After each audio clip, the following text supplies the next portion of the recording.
오늘의 주요 뉴스입니다. 순수 우리 기술로 만든 한국형 발사체 누리호의 발사를 앞두고 현장에서는 긴장 속에 막바지 준비 작업이 한창입니다. 임시 선별 진료소가 설치돼 현장 인력들의 코로나 위험을 점검하고 경찰관 등 보안과 안전 인력도 대거 배치됐습니다. 코로나19 예방 백신을 맞지 않은 확진자가 접종 완료자보다 중증 진행과 사망 발생률이 서너 배 높다고 정부가 밝혔습니다. 지난 4월부터 지난달까지 확진자 16만 8천 명을 분석한 결과 미접종자의 중증 화율과 사망률이 각각 4.3배와 2.3배 더 높은 것으로 확인됐습니다. 코로나19에 확진된 초기 환자의 병리 데이터를 조합해 중증으로 악화할지 여부를 미리 판별해주는 기술이 국내에서 개발됐습니다. 7개 대형 병원과 스타트업 등 11곳이 협력해 만들어낸 이 시스템은 위드 코로나 체제에 효율적인 의료 자원 배분에 도움이 될 것으로 기대됩니다. 미국의 첫 흑인 국무장관이었던 콜린 파월 전 장관이 코로나19 돌파 감염으로 숨졌습니다. 미 CDC 집계 결과 백신을 맞은 미국인 가운데 약 7천 명이 돌파 감염으로 목숨을 잃었는데 이 가운데 86%가 65세 이상 고령자입니다. 석탄 천연가스 가격 상승과 겨울철을 앞둔 석유 수요 증가로 국제 유가가 7년 만에 최고치로 뛰어올랐습니다. 뉴욕 상업거래소에서 11월 물 서부 텍사스산 원유는 전장보다 0.2% 오른 82.44달러의 거래를 마쳐 2014년 10월 이후 최고가를 기록했습니다.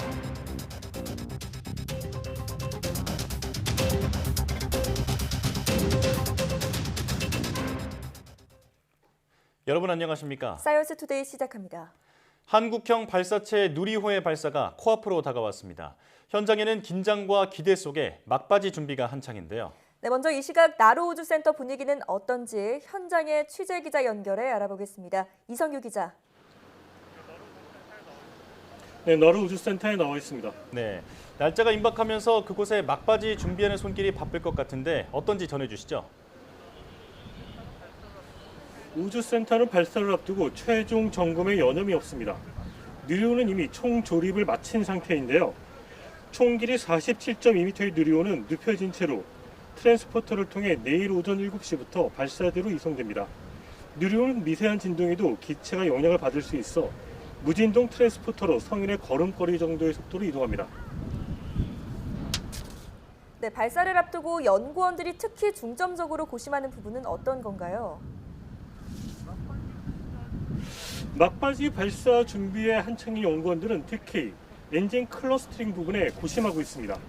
엔진 4개를 마치 한 개처럼 정교하게 제어해야 누리호가 지상에서 이륙할 수 있기 때문입니다. 엔진 추력이 90%에 도달하지 못하거나 엔진 4개 가운데 한 개라도 점화가 되지 않으면 발사는 자동으로 중단됩니다. 또 위성을 보호하는 덮개인 페어링 분리도 관건입니다. 지난 2009년 나로호가 1차 발사에 실패한 것도 페어링 분리가 제대로 돼 있지 않기 때문입니다. 그렇군요. 발사 당일에는 어떤 절차로 진행되나요? 누리호는 발사 전날 기립을 마친 상태로 연료 주입에 들어갑니다. 로켓의 연료인 케로신과 액체 산소를 충전하고요.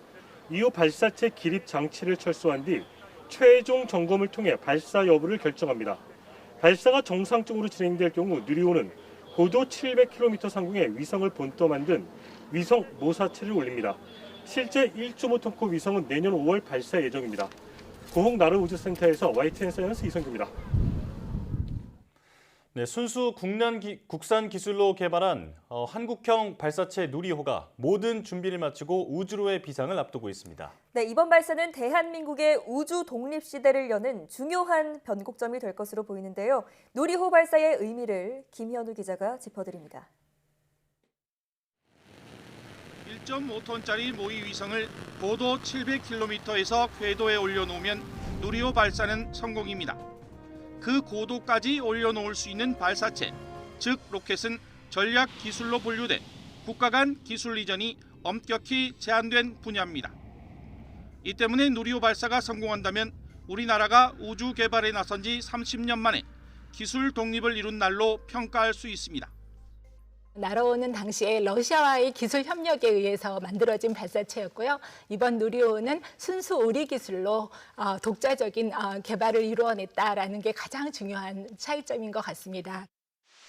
누리호는 발사체 설계부터 제작까지 전 과정을 국내 독자 기술로 12년에 걸쳐 완성했습니다. 발사체 개발의 3대 난제로 꼽히는 추진체 탱크 제작과 연소 불안정, 그리고 여러 엔진을 하나로 묶어 추진력의 균형을 맞추는 클러스터링을 자체 기술로 극복했습니다. 높이 47.2m의 거대한 3단형 발사체를 세울 수 있는 발사대 역시 독자 기술로 개발했습니다. 우리 땅에서 우리 위성을 우리 로켓에 실어 우주로 보낼 수 있는 완벽한 시스템이 완성된 것입니다. 누리호의 심장이라고 할 수 있는 액체 로켓 엔진을 비롯한 주요 장치를 국내 300개 기업이 참여해 개발한 것도 의미가 큽니다. 정부 주도에서 민간이 주도하는 우주시대, 뉴 스페이스로의 전환이 가능해지기 때문입니다. 앞으로 저는 우주 개발이 더 이상 할 것이냐 말 것이냐 선택의 문제는 아니고 국가의 발전을 위해서 반드시 우리가 잘 해야 되는 그런 분야라고 생각을 합니다. 처음 개발된 발사체 발사 성공률은 30% 남짓. 순수 국산 기술력과 희망을 품은 누리호가 우주 독립의 대장정을 위한 채비를 마쳤습니다. YTN 김현우입니다. 정부가 코로나19 4차 유행이 감소세로 전환됐다며 백신 접종률 추이를 보면서 일상회복 전환 시점을 결정하겠다고 밝혔습니다. 중앙재난안전대책본부는 지난 일주일 하루 평균 국내 환자는 1,562명으로 직전주보다 400명 가까이 줄었다고 분석했습니다. 수도권이 263.4명이 줄어 17.8% 감소했고 비수도권 감소 규모는 35.2명으로 28.1%에 달했습니다. 사람 사이 접촉 정도를 가늠해 볼 수 있는 주간 이동량은 수도권이 직전주보다 2.8% 늘었지만 비수도권이 6% 줄어 전국적으로는 1.6% 감소했습니다. 정부는 이동량 추이가 여전히 높은 상황에도 유행이 감소세로 전환하고 있는 것은 예방접종 확대 효과로 평가했습니다. 코로나19 예방 백신을 맞지 않은 확진자가 접종 완료자보다 중증 사망 발생이 서너 배 높은 것으로 나타났습니다. 중앙재난안전대책본부는 지난 4월 3일부터 지난달 11일까지 확진자 16만 8천 명을 분석한 결과 이같이 확인됐다고 밝혔습니다. 구체적으로 미접종자 중증 화율은 2.57%였지만 접종 완료자는 0.6%에 불과했습니다. 치명률도 미접종자가 0.41%에 달했지만 완료자는 0.18%에 그쳐 접종 효과가 분명히 확인됐습니다. 앞으로는 해외에서 코로나19 예방 백신을 맞은 내국인도 국내에서 접종력이 인정됩니다. 중앙재난안전대책본부는 해외 접종 내국인이 격리 면제서 없이 입국해도 국내 접종 완료자와 똑같이 접종 증명이 가능해진다고 밝혔습니다. 보건소에 예방접종 증명 서류를 내면 해외 각국의 증명서 견본 파일과 비교한 뒤 국내 예방접종 시스템에 접종 이력을 등록하게 됩니다. 접종 완료자로 등록되면 사적 모임 인원 완화 등 국내 접종자와 같은 방역 수칙을 적용받게 됩니다. 유럽의약품청 EMA는 화이자와 바이오엔테크가 5세에서 11세 어린이를 대상으로 코로나19 백신을 사용할 수 있게 해달라고 신청한 것과 관련해 평가 작업에 들어갔습니다. EMA는 약물사용자문위원회가 5세에서 11세 어린이를 대상으로 현재 진행하고 있는 임상시험 결과를 포함해 해당 백신에 대한 자료를 검토할 것이라고 밝혔습니다. EMA는 위원회의 의견은 이후 유럽연합 EU 집행위원회에 전달될 것이며 집행위가 최종 결정을 발표할 것이라고 설명했습니다. 콜린 파월 전 미 국무장관이 코로나19 합병증으로 치료를 받다가 별세했습니다. 흑인 최초로 합참 의장과 국무장관을 지낸 파월은 민주당, 공화당 양당에서 정치적으로 주목받기도 했습니다. 이상순 기자입니다. 콜린 파월 전 미 국무장관이 현지 시각으로 월요일 84세를 일기로 별세했습니다. 코로나19 백신 접종을 완료했지만 돌파 감염이 됐고 합병증으로 이어졌습니다. 미 질병통제예방센터에 따르면 백신을 맞은 미국인 1억 8,700만 명 중 약 7천 명이 돌파 감염으로 사망했는데 이 중 6천 명이 65세 이상입니다. 파월 전 장관은 1989년 아버지 부시 대통령 때 최초의 흑인 합참 의장에 2001년 아들 부시 대통령 때엔 최초의 흑인 국무장관이 됐습니다. Today it is my privilege to make that call and ask him to become the 65th Secretary of State of the United States of America. 2003년에는 대량 살상 무기를 개발하고 보유했다며 이라크를 침공했습니다. A fourth source, an Iraqi major who defected, confirmed that Iraq has mobile biological research laboratories in addition to the production facilities I mentioned earlier. 하지만 그런 증거는 없었습니다. 이라크 전쟁은 부시 행정부뿐만 아니라 파월 전 장관에게도 큰 오점으로 남았습니다. 흑인으로 다양한 유리천장을 깨뜨렸던 파월은 정치권에서도 주목을 받았습니다. 걸프전 직후인 1992년엔 공화당 부통령 후보로 거론됐고 1996년엔 재선을 노리던 빌 클린턴 대통령의 공화당 대항마로 부상하기도 했습니다. 하지만 2008년 이후로는 공화당이 아닌 민주당 대통령 후보를 줄곧 지지했습니다. YTN 이상순입니다.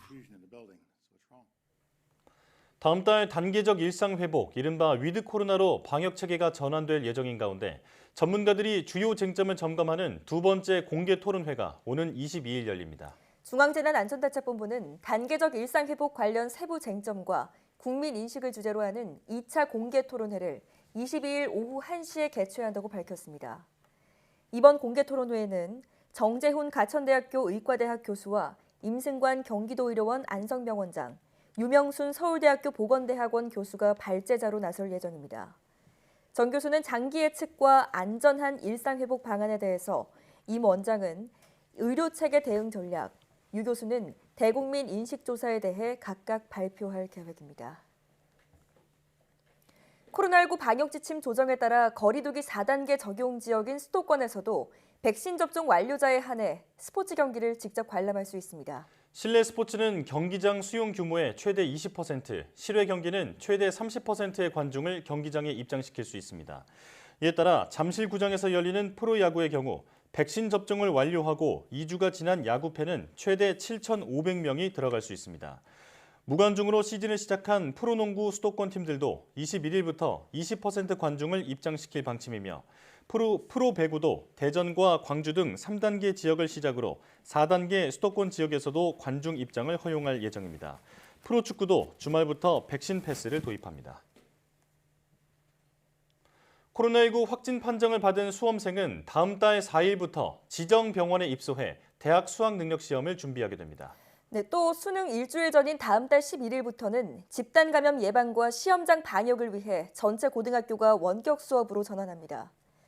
교육부는 이 같은 내용의 2022학년도 수능 시행 원활화 대책을 마련해 국무회의에서 보고했습니다.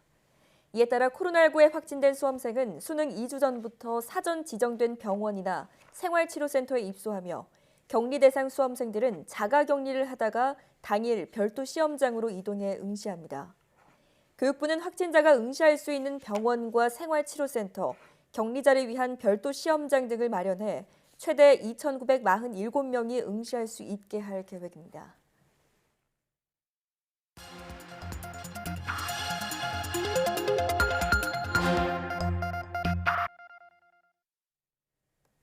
다양한 분야의 이슈를 과학기자의 시각으로 집중 분석하는 사이언스 취재 파일 시간입니다. 네, 스튜디오에 최소라 기자 나와 있습니다.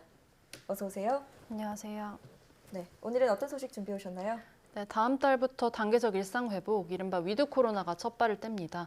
위드 코로나는 확진자 발생을 억제하는 데 힘쓰기보다는 사망을 방지하고 또 위중증 환자를 관리하는 데 집중하는 건데요. 네. 어떤 사람이 코로나19에 걸렸을 때 이 환자가 앞으로 중증으로 악화할 것인지 아닌지를 발생 초기에 미리 구분할 수 있는 기술이 국내에서 개발돼서 취재를 다녀왔습니다. 네. 위중증 환자 중심으로 관리를 한다면 이 감염자 중에서 누가 위중증 환자인지 또 그리고 앞으로 누가 증세가 심해질지를 미리 좀 알아볼 수 있는 기술이 중요할 텐데요. 자, 지금은 그게 말처럼 쉽지 않다고 하죠? 네, 그렇습니다. 아직까지는 위중증 환자를 조기에 정확하게 찾아내는 게 쉽지만은 않습니다. 네. 코로나19가 신종 감염병이라서 또 이 의료 경험이 많이 쌓이지 않았기 때문입니다. 현재 의료진들은 기저질환과 발열 여부, 조금 더 나아가서는 혈중 산소 포화도라든지 또 혈압이나 맥박 정보 등을 통해서 이 환자가 얼마나 위험해질 수 있는지 판정합니다. 네. 특히 흉부 엑스레이 사진은 환자가 중증 진행 위험이 얼마나 큰지 판단할 수 있는 중요한 자료인데요. 의료진이라도 코로나19에 대한 경험이 많지 않다면 정확한 예후 예측은 힘들다고 합니다. 함께 들어보시죠. 생치수 같은 경우에는 폐렴이 발생하느냐 발생하지 않느냐가 중요한 중증 판정 기준이 되고 있습니다. 폐렴의 유무를 판정하는 데 있어서 가장 유용한 검사 방법이 이제 흉부 영상 촬영이 되겠는데, 그 흉부 영상 촬영을 판정하는 데 있어서 비정형 폐렴을 의사가 진단하는데 어려움이 많은데, 폐렴이 있는 경우에도 그 폐렴이 중증 폐렴으로 발전을 해서 중환자실까지 가야 할지, 또는 그냥 생치소에서 관리 가능한 수준의 경증 폐렴으로 끝날지는 경험이 있는 영상의학과 전문의인 저도 결정을 하기가 어려운 경우가 많습니다. 네, 특히 지난 3차 유행 당시에는 백신 접종도 시행되지 않았던 데다 확진자가 급증하면서 중증 환자가 속출했었는데요. 예. 감염 직후에 증상이 없어서 자택이나 생활치료소에서 대기하다가 갑자기 상태가 나빠져서 병상으로 옮겨지지도 못하고 사망하는 사례가 속속 발생했습니다. 네. 환자의 위험도를 조기에 정확하게 예측하는 기술이 있었다면 이런 사례는 조금이나마 줄일 수 있었을 것으로 보입니다. 네. 자, 최소라 기자가 이번에 취재한 기술이 이런 문제를 해결할 수 있는 기술이겠죠? 네, 그렇습니다. 이번 기술은 국내 대형 의료기관 7곳과 또 국내 인공지능 기업 3곳, 그리고 연세대 산학협력단 등 모두 11개 기관이 협력해서 개발한 건데요. 예. 먼저 화면을 함께 보시겠습니다. 의료진이 컴퓨터 화면을 통해서 코로나19 환자의 정보를 입력하고 있는 겁니다. 네. 먼저 나이를 입력하고 또 발열 증상이 있는지와 호흡곤란이 나타났는지를 입력했는데요. 1초도 되지 않아서 인공지능이 이 환자가 미래의 중증 환자가 될 가능성이 높다고 알려줍니다. 예. 국내 병상 여력 등을 고려해서 당장 병상에 눕혀야 한다고도 제시했거든요. 네. 또 이것뿐만 아니라 사망 확률과 산소 호흡기 필요성, 또 집중 치료실에 들어가야 하는지 이런 것들도 보여줬습니다. 네. 인공지능은 환자의 흉부 엑스레이 사진을 병원 시스템으로부터 불러와서 입력 정보와 결합을 하고서 이런 판단을 내린 겁니다. 네. 기술 개발에 참여했던 연구진에게 직접 설명 들어보시겠습니다. 환자 수로 보면 약 3만 건 정도가 학습이 되었고, 한 환자당 여러 번 촬영과 그 임상 정보들이 모아졌기 때문에 실제 데이터 수는 훨씬 더 많다고 보셔도 됩니다. 저희가 기대했던 수준이 한 80% 이상 정도였는데 실제로는 90% 이상으로 굉장히 높게 나왔습니다. 특정 병원에서는 96% 정도로 높은 정확도로 예후 예측을 해서 이 가능성을 좀 보았다라고 볼 수 있습니다. 이 괄목할 만한 성과지만 정확도가 90% 이상이라면 그 반대로 오진 확률도 최대 10%가 될 수 있다라는 말이잖아요. 자, 그렇다면 이것 때문에 사망자가 나올 수도 있는 건데 이런 우려는 없습니까? 네, 기술을 개발한 연구진들도 이런 오진 우려에 대한 고민이 있다고 밝혔는데요. 네. 이번 인공지능이 의료진의 보조수단으로 활용돼야 한다고 보고 있습니다. 네. 인공지능이 판정한 결과를 의료진이 최종적으로 다시 한번 본다든가 하는 방법인데요. 예. 그리고 의료진들 가운데서도 예후 예측의 정확도는 편차가 있습니다. 네. 숙련된 의료진은 코로나19 환자의 예후를 비교적 정확하게 예측하는 반면에 경험이 적은 의사는 정확도가 다소 떨어질 수도 있습니다. 이번 인공지능을 보조적으로 이용한다면 이런 편차를 또 줄일 수 있고 또 전체적인 정확도도 끌어올릴 수 있는데 도움이 될 것으로 보입니다. 네. 여러모로 현장에서 좀 유용하게 사용이 될 수 있을 것 같은데 구체적으로 어떤 점들이 좀 도움이 될까요? 네, 먼저 의료 자원을 효율적으로 배분할 수가 있습니다. 국내 병상이나 의료진 수는 한정돼 있는 반면에 확진자가 폭증하면은 의료 처치를 받지 못하는 환자가 발생하게 됩니다. 네. 이럴 때 치료 우선순위를 정해야 할 텐데요. 초기에 증상이 없는 환자들, 이런 경증 환자들 가운데서도 중증 진행 위험이 큰 환자들만을 골라서 병상을 내어주고 또 집중 치료를 한다면 더 효율적일 것으로 보입니다.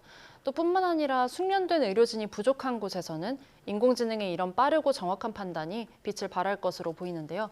이런 전문의나 영상의학과 관련자가 상주하기 힘든 곳, 예컨대 뭐 응급실이라던가 생활치료소 혹은 의료진이 부족한 지역 등에서 인공지능이 환자 치료 방향을 제시해 줄 수도 있습니다. 네, 꼭 필요한 기술이 제때 개발됐다 이런 생각이 드는데 그렇다면 실제 현장에서는 언제쯤 상용화가 될 수 있나요? 네, 기술 정확도는 앞서 보신 것처럼 우수한 편으로 나왔지만 실제 현장에서 의료기기로 사용이 되려면 식약처의 인허가가 필요합니다. 연구진은 내년 인허가를 목표로 기술 검증을 거치고 있는데요. 현재 삼성 서울병원과 일산병원 등에서 사용자 편의성 같은 것을 보고 또 외부 성능 평가 등도 진행하고 있습니다. 과기정통부는 앞으로 다음 달 말까지 세종 생활치료센터에서 실제 환자들을 대상으로 성능 검증을 추진하기로 했습니다. 함께 들어보시겠습니다.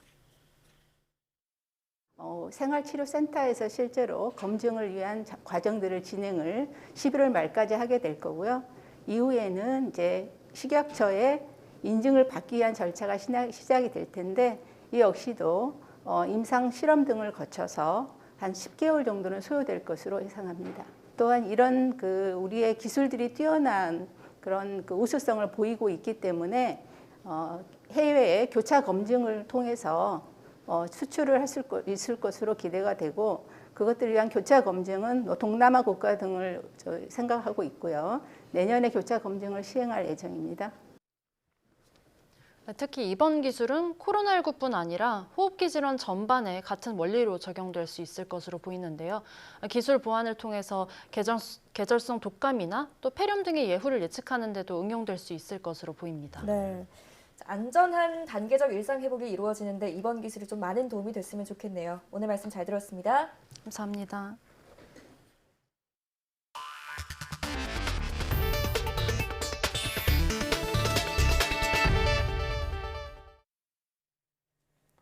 미국에서 상위 10% 부자들이 전체 미국 주식의 90% 가까이를 독차지한 것으로 나타났습니다. 네, 사상 최대 규모를 기록했는데 코로나19가 부의 불평등을 심화시키고 있다는 분석이 나오고 있습니다. 김선희 기자가 보도합니다. 미국 전체 주식의 89%는 상위 10% 부자들이 차지하고 있는 것으로 나타났습니다. 2분기 말 기준으로 조사했는데 사상 최대 규모입니다. 상위 10%가 보유한 주식은 가치액이 1년여 만에 43%가 불어난 반면 하위 90%의 주식은 33% 늘어나는 데 그쳤습니다. 상위 1% 부자들로 좁혀보면 미국의 빈부격차는 더 뚜렷해집니다.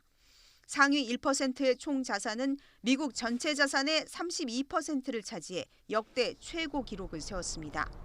CNBC 방송은 미 연방준비제도의 최신 정보를 인용해 이같이 보도하면서 코로나19가 부의 불평등을 심화시켰다고 분석했습니다.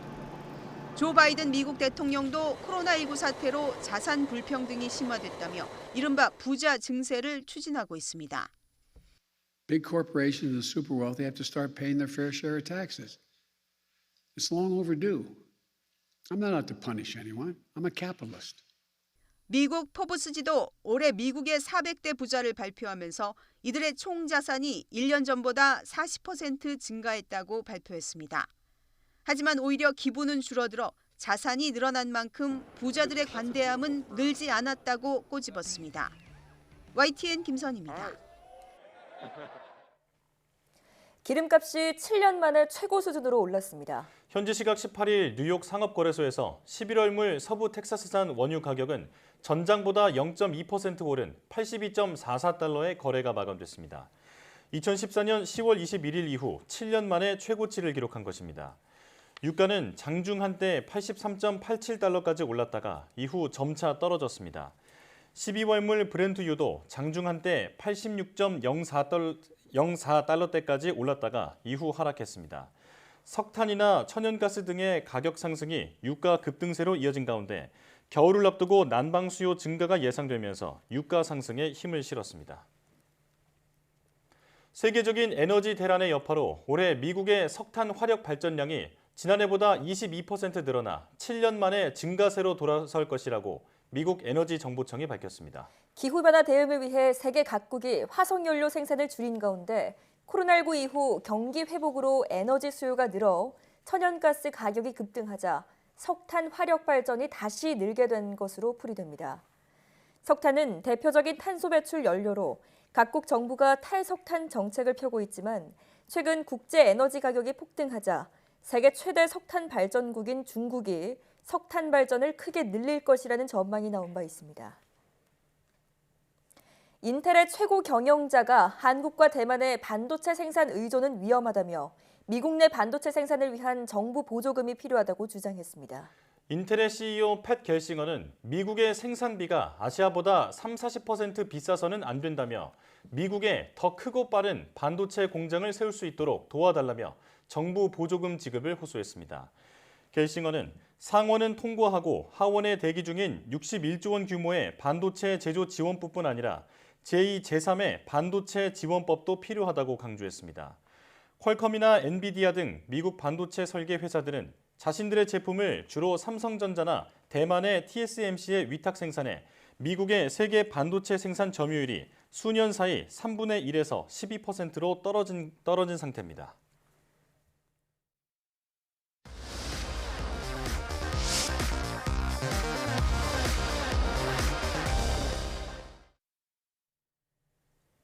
코로나19 영향으로 실외 스포츠 인구가 늘어나면서 탁 트인 공간에서 즐길 수 있는 골프가 각광받고 있습니다. 네, 골프 속에는 과연 어떤 과학의 원리가 숨어 있을까요? 골프공 표면에서부터 스윙 자세까지 골프 속에 녹아있는 과학, 지금 화면으로 함께 만나보시죠.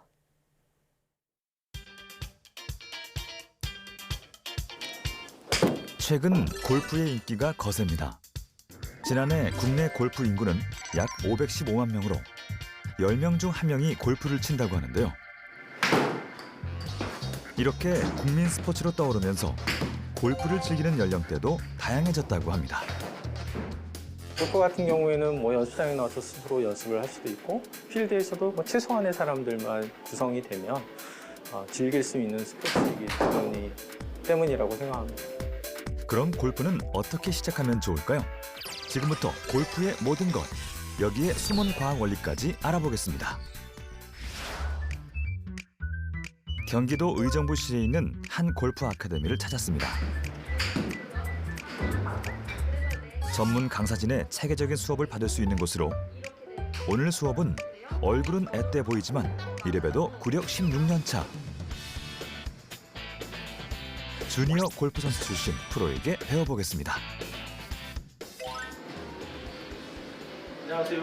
안녕하세요. 아이고.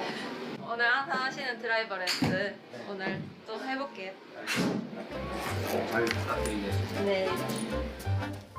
직장인 성낙현 씨는 최근 골프를 시작해 그 매력에 푹 빠져 수업에 빠지는 일 없는 열혈 수강생이라는데요. 다른 스포츠들은 상대가 필요한 스포츠들이 많은데 골프는 혼자서도 즐길 수 있는 스포츠이기 때문에 그런 장점 때문에 골프를 시작하고 즐기게 되었습니다. 다양해진 실내 연습장도 골프 인기에 한몫했다고 볼 수 있죠.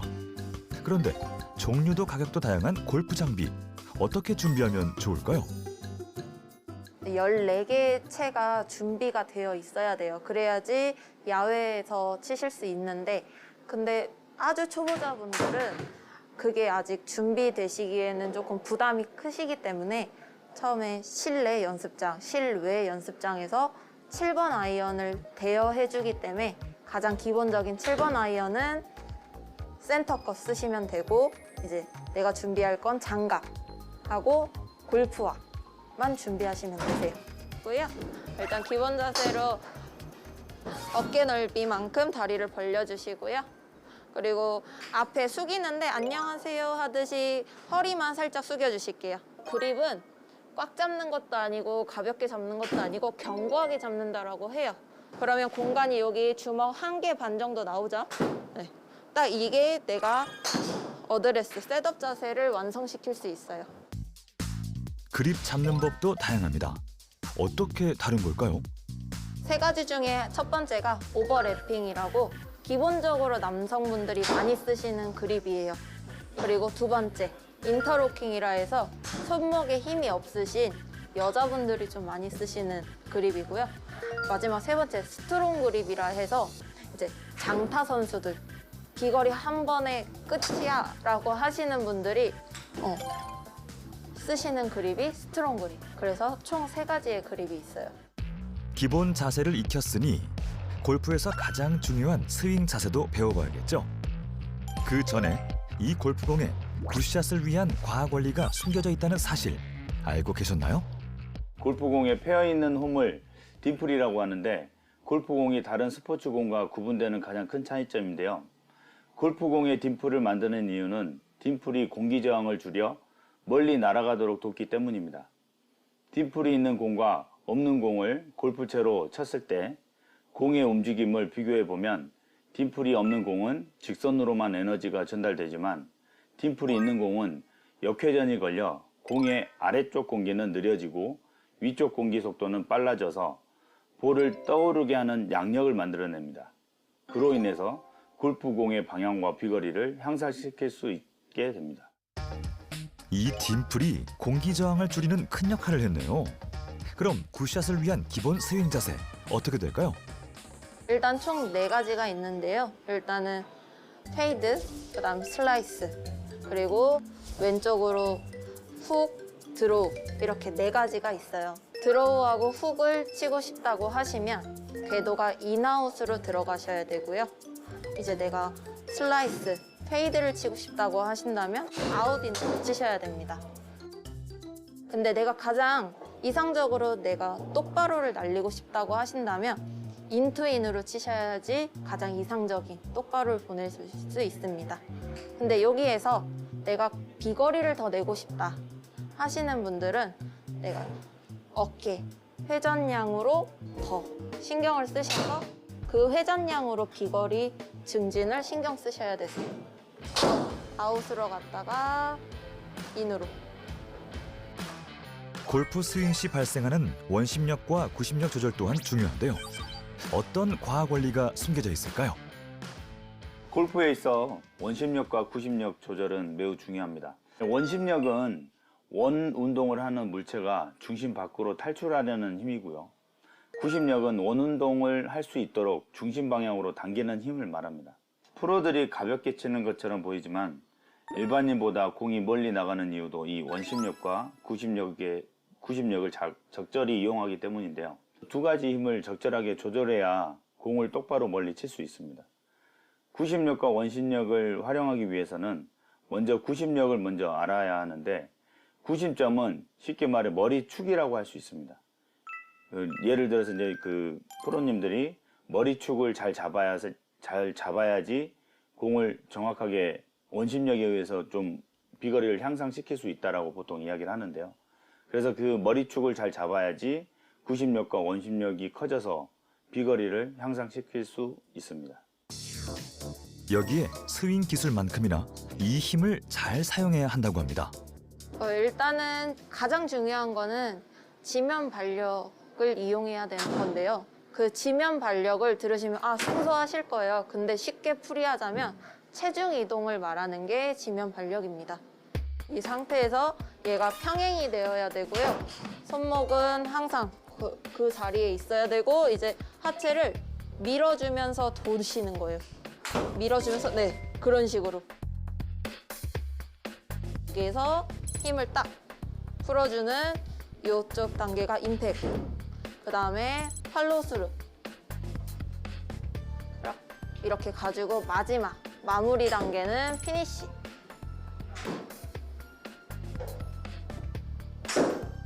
네, 자세 좋고요. 굿샷. 그렇다면 골프에 있어서 지면 발력 활용에는 어떤 과학 원리가 숨겨져 있을까요? 지면 발력이란 지면에 힘을 가하면 같은 크기의 힘이 지면으로부터 생성하게 되는데 이때 발생하는 힘을 지면 발력이라 합니다. 지면 발력을 효율적으로 활용하기 위해서는 백스윙 탑에 이르기 전에 이미 골반과 몸통을 타겟 방향으로 전환을 해서 다운스윙 시 가속력이 가해지기 때문에 지면 발력이 커져서 비거리가 향상이 됩니다. 생각하세요. 자세를 잘못 잡거나 힘이 많이 들어가도 부상의 위험이 있답니다. 팔 엘보하고 손목 부상이 제일 많이 빈번하게 일어나는 부상이에요. 워낙 이게 힘으로 쳐야 된다라고 많이들 아시기 때문에 내가 힘을 써서 공을 날려보낸다. 이런 것 때문에 여기에 힘을 많이 들어가셔서 여기가 제일 아프시죠, 많이. 그런 좀 부상을 좀 방지를 하려면 어떻게 해야 되나요? 일단은 연습하기 전에 충분히 풀어주시는 스트레칭을 먼저 해주셔야 되고요. 그리고 두 번째는 내가 이게 내 몸이 치는 거기 때문에 손으로 치는 게 아닌 내 몸으로 회전을 해주신다라고 힘을 빼는 생각을 좀 많이 해주셔야 돼요. 우리 일단 4번 동작 다운스윙 한번 해볼게요. 이 상태에서 얘 손목이 이렇게 바깥쪽으로 가도 안 되고요. 너무 과도하게 안쪽에 있으면 안 돼요. 코킹 유지되어야 되고요. 여기까지 유지가 되어야 돼요. 어떻게 가야 돼요? 여기에서 끌고 와서 다리 체중 이동 가지면서 탕! 풀어주는 이 힘으로 공이 똑바로 가고 힘 전달을 할 수가 있어요. 골프에 있어서 지렛대의 원리도 잘 활용해야 굿샷을 날릴 수 있는데 여기에는 어떤 과학 원리가 있는 걸까요? 지렛대 원리는 기본적으로 물건을 들 때 중심점으로부터 먼 곳에서 작용할 경우 더 적은 힘으로 물건을 들 수 있는 걸 말하는데요. 골프에서의 지렛대 원리는 손목 코킹을 통한 지렛대 원리를 말합니다. 임팩트 구간에서 손목의 코킹을 풀 때 그 과정에서 분출된 에너지가 샤프트를 통해 헤드를 거쳐 볼로 전달되기 때문에 적은 손목의 힘으로 큰 힘을 낼 수 있는 원리입니다. 앞서 설명한 기술들을 잘 발휘하기 위해서는 무엇보다 강한 집중력이 실력을 좌우하는 큰 역할을 한다는데요. 일단 골프란 운동이 5시간 동안, 4-5시간 동안 내가 집중을 하면서 해야 되는 스포츠이기 때문에 프로들은 그만큼 그 4-5시간에 순간순간 집중력을 엄청 잘하는 편이고요. 일반 아마추어 같은 경우에는 그 순간 집중력이 조금 후반으로 갈수록 떨어지세요. 그래서 프로와 아마추어의 차이가 순간 집중력에 있다고 보시면 되세요.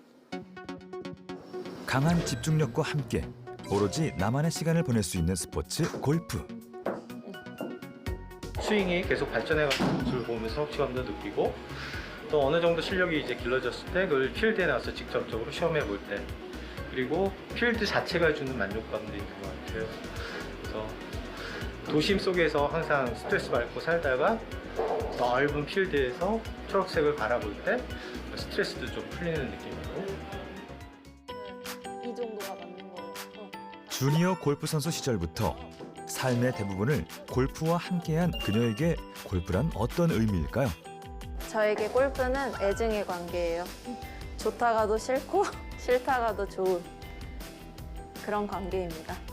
이제는 저렴하고 쉽게 배울 수 있는 골프를 이번 기회에 여러분들도 함께 배워보시는 건 어떠실까요?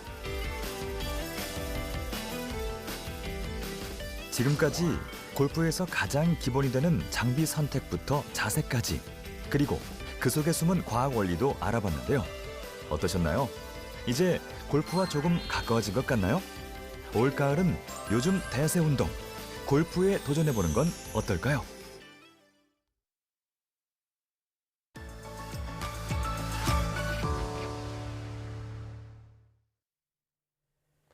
올해 지구촌에서 이상기후로 가장 큰 피해를 입은 나라가 브라질이라고 합니다. 100년 만에 찾아온 대가뭄으로 농작물이 말라가고 물가가 오르면서 경제 위기로까지 이어지고 있는데요. 네, 오늘 날씨학개론에서는 브라질의 가뭄 문제에 대해 알아보도록 하겠습니다. K웨더 반기성 센터장과 함께합니다. 어서 오십시오. 네, 안녕하세요. 네. 자, 브라질이 극심한 가뭄에 시달리고 있다고 하는데 이게 어느 정도로 심각한 건가요? 일단 그 미 항공우주국이 브라질의 가뭄에 대해서 미리 경고한 적이 있습니다. 네. 이게 올해 6월 17일인데요. 미 항공우주국은 가뭄에 시달리는 브라질이라는 그 레터에서 브라질 중부 그리고 남부 지역에 계속되는 건조 상태로 인해서 거의 한 세기 만에 최악의 가뭄이 발생했다고 밝혔는데요. 브라질 가뭄으로 인해서 아마존 열대 우림 지역, 또 펜타널 습지와 농작물 손실, 심각한 물 부족, 대형 산불의 증가가 예상된다고 전했습니다. 미 항공우주국은 사진처럼 위성 랜시트 8의 이미지를 분석한 결과 파라나강 유역의 댐들과 큰 호수의 수위가 낮아지고 있다고 밝혔는데요. 파라나강 인근 14개 주요 저수지 중 7개 저수지가 1999년 이후 최저치의 수위를 기록을 했습니다. 파라나강의 수위는 브라질과 파라과이 국경 근처 평균보다 약 8.5m 낮다 보니까 많은 물류 운송을 강히 의지하고 있는 이 지역의 경제에 어려움을 줄 것이라고 예상을 했죠. 100년 만에 가뭄으로 인해서 물이 부족해지면서 브라질의 수력 발전의 전기량도 줄어들고 있고 따라서 에너지 문제까지 발생했다고 하죠. 네, 그래픽에서도 봤듯이 확연한 차이가 보이네요. 자, 100년 만에 일어난 대가뭄인 만큼 많은 피해가 예상이 되는데요. 나사에서 피해 상황을 관측한 결과가 있다고요? 네, 그렇습니다.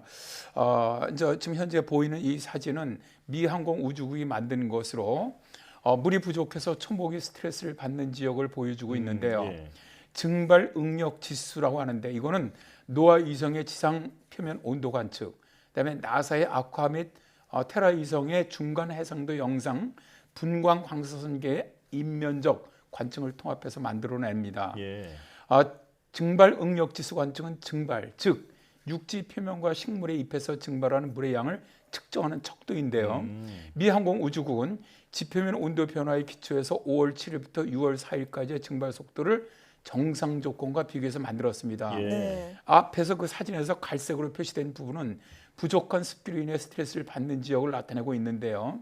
스트레스를 받는 초목의 대부분은 브라질에서 주요 농작물을 생산하는 지역에 위치해 있습니다. 네, 이 농산지의 가뭄이 특히 심하다고 하니까 걱정이 많이 되는데요. 자, 그런데 강수량 부족 현상이 어제 오늘 일이 아니라면서요? 브라질 같은 경우는 이제 11월부터 그 다음에 3월까지가 이제 우리로 말하면 장마기 같은 겁니다. 강우 비가 내리는 기간인데 이 기간 동안에 이제 상당히 많은 비가 내리죠. 그런데 2019년 10월 이후로 평균보다 적은 비가 계속 내렸고요. 2020년 11월부터 2021년 3월까지 장마철에는 상파울루주에 유난히 적은 강수량을 보였는데요. 기상학자들은 라니냐 영향으로 브라질의 비가 적게 내렸다고 밝히고 있습니다. 브라질의 주요 수력 발전댐이 있는 남동부 지역 중서부 브라질에서는 이 기간 강수량이 평년의 57%에 불과할 정도의 아주 적은 비만 내렸는데요. 평균 강수량의 70% 이하의 비가 내릴 때 기상학적 가뭄이라고 저희들이 부르는데 거의 50%에 달하는 비가 내리지 않았기 때문에 정말로 엄청난 심각한 가뭄이 발생하는 것이죠. 가뭄이 심각한 브라질의 많은 분지에서 지난 10년간 누적된 강우량을 집계하면 약 1년치의 강수량밖에 되지 않는 지역도 많습니다. 이제는 이제 작년과 올해 가뭄 문제가 아니라는 건데요. 농부들이 의지하는 몬순은 매년 늦게 도착하고 적게 비를 내리고 있습니다.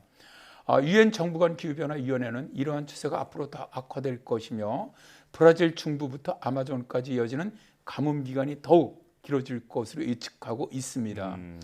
브라질 국립수자원 기초위생국은 2021년 6월부터 11월까지 파라나강 유역의 중요한 위기 상황을 선포를 했고요. 미나스제라이스, 고이아스, 마토그로스 두술, 파라나, 상파울루의 심각한 물 부족을 경고하고 나서기도 했습니다.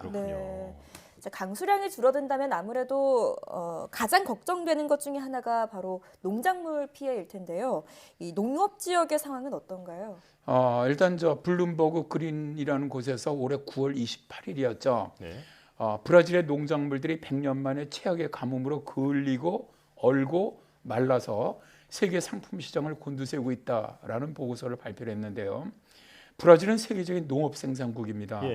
대서양 연안의 광활한 평야와 고지대에 걸쳐 있는 농장들은 세계 오렌지 주스 수출의 5분의 4, 설탕 수출의 절반, 커피 수출의 3분의 1과 사료콩과 옥수수의 3분의 1씩을 각각 생산합니다. 그런데 올해 이 지역이 가뭄만 아니라 한파로 인해서 그을리고 얼어붙으면서 식량 생산이 아주 크게 줄어들게 된 것이죠. 커피 원두인 아라비카 빈의 가격은 7월 말에 이미 30% 급등을 했고요. 오렌지 주스는 3주 만에 20% 급등을 했으며 설탕은 4년 만에 최고치를 기록을 했습니다. 문제는 이로 인해서 국제 식량 인플레이션의 급증이 초래되었다는 건데요. 유엔 식량 지수는 지난 12개월 동안 33%가 급등을 했습니다. 이로 인해서 코로나19로 인한 재정난을 더욱 심화시키면서 전 세계 수백만 저소득 가정은 식료품의 구매를 줄이도록 강요받고 있다라고 밝혔습니다. 예. 과학자들은 브라질의 대가뭄이 올해의 일만 아니라 지구기온 상승, 브라질의 토양 습도 감소와 맞물리면서 앞으로 더 큰 피해가 발생할 것이라고 경고하고 나섰죠. 예. 자, 지금 설명을 들어본 것처럼 이 전 세계 농산물 수급에까지 비상이 걸린 상황인데 그렇다면 우리에게도 영향이 있을까요? 네, 그렇습니다. 브라질에서 일단 올해 일어났던 곡물 피해는 정말 미래를 엿볼 수 있게 해주는데요. 예. 가뭄과 서리로 인해서 페루만한 크기의 약 150만 평방킬로미터의 땅이 그 안에 있는 농작물들이 좀 엄청난 피해를 입었는데요. 특히 서리 피해로 인해서 고급 커피인 아라비카 원두가 무려 13억 파운드가 사라졌습니다. 네. 그러다 보니까 현재 세계 최대 커피 소매상들, 즉 스타벅스, 네슬레 등은 커피 공급 물량을 확보하는 치열한 그런 경쟁을 가져오기도 했는데요. 원두 구입 가격이 높아지면 결국 우리가 마시는 스타벅스 커피 가격도 오를 수밖에 없게 되죠. 예. 브라질 국립통계원과 농업공사는 올해 농산물 생산량을 2억 5,170만 톤에서 2억 5,230만 톤으로 추산하면서 작년보다 1에서 2%가량 감소할 것으로 내다봤는데요. 그런데 이 나라는 2000년대 이후 해마다 사상 최대 기록을 바꾼 농산물 생산량이 올해 처음으로 감소세로 돌아서게 된다는 겁니다. 네. 브라질의 전체 수출 중 농업 비중이 50% 육박하고 있기 때문에 농산물 생산량 감소는 브라질 경제 전반에도 부정적인 영향을 미칠 수밖에 없죠. 브라질 경제부 자료 기준 2011년에서 2020년에 농업 부분 수출은 무려 1조 달러에 달할 정도였습니다. 예. 환경경제관리저널에 따르면 최근 연구에 이러한 기후변화는 향후 30년 동안에 농작물 수확량의 10% 이상을 감소시키는데 전 세계 인구는 5분의 1 이상 더 증가할 것으로 예상되기 때문에 저소득 국가들의 식량 타격은 더 커질 수밖에 없다는 것이죠. 네. 자, 기후변화 앞에서는 어느 나라도 안전할 수 없듯이 비단 남의 나라 이야기로만 생각할 것이 아니라 우리도 좀 공동체 의식을 가지고 산림과 환경을 보존하는 데 적극적인 태도를 보여야겠습니다. 지금까지 K웨더 반기성 센터장과 함께했습니다. 고맙습니다. 네, 고맙습니다.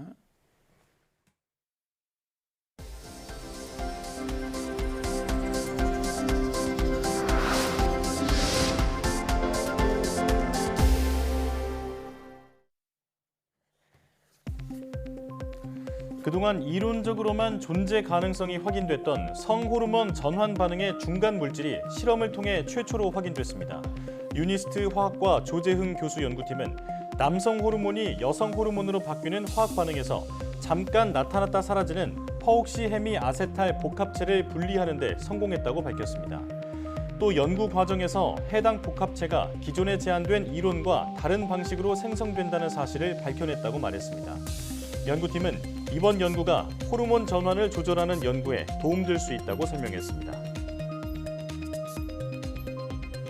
최첨단 무기와 군사 장비를 선보이는 항공우주방위산업 전시회 서울 아덱스 2021이 경기도 성남 서울공항에서 시작됐습니다. 이번 전시회에서는 역대 최대 규모인 28개국 440개 업체가 참가해 수소연료 대형 드론, 우주개발 관련 장비, 소형 레이저 무기, 다목적 무인 차량 등 다양한 장비가 공개됐습니다. 특히 21일 발사되는 한국형 발사체 누리호의 핵심 장치인 75톤 액체 로켓 엔진도 처음으로 실물로 전시됐습니다. 이번 행사는 22일까지 관련 분야 종사자를 대상으로 운영되고 마지막 날인 23일부터 일반인도 관람할 수 있습니다. 지난해 12월 출시한 삼성전자의 스마트 모니터가 전 세계 누적 판매 60만 대를 돌파했습니다. 스마트 모니터는 PC에 연결하지 않아도 업무와 학습을 할 수 있고 넷플릭스와 유튜브 등 다양한 온라인 동영상 서비스를 즐길 수 있는 신개념 모니터입니다. 삼성 측은 코로나19로 인해 집에 머무는 시간이 늘면서 모니터 수요가 급증했다고 설명했습니다. 애플의 아이폰을 조립 생산하는 세계 최대 전자제품 OEM 기업 대만 폭스콘이 첫 번째 독자 전기차 모델을 선보이며 전기차 회사로 변신했습니다. 블룸버그 통신에 따르면 폭스콘은 타이베이에서 SUV와 승용차 콘셉트카, 내년 대만 대중교통 업체에 출고할 전기버스를 공개했습니다. 블룸버그는 폭스콘이 이번에 전기차 콘셉트카를 선보여 애플의 애플카 프로젝트 참여 가능성을 높이려 했다고 평했습니다. 마을이 예뻐요, 이장님. 진짜 이뻐요. 저희가 좀 어떤 집을 가서 고치면 좋을까요? 우선은 저쪽에 그 이재월 어르신이 계신데 그분은 혼자 사세요. 여기 이렇게 손잡이가 있으면 좋지 않겠어요? 여기 방은 어떻게 돼 있냐? 정리를 좀, 이거는 정리할 데가 없었네.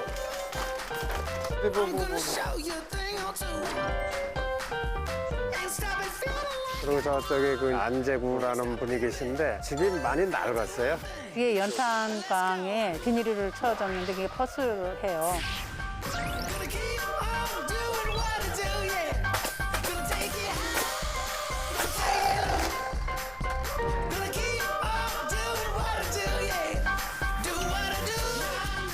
처음에 저 양반들이 할까 생각했어요. 점수를 주면 100점 줄게요. 100점 줄게요.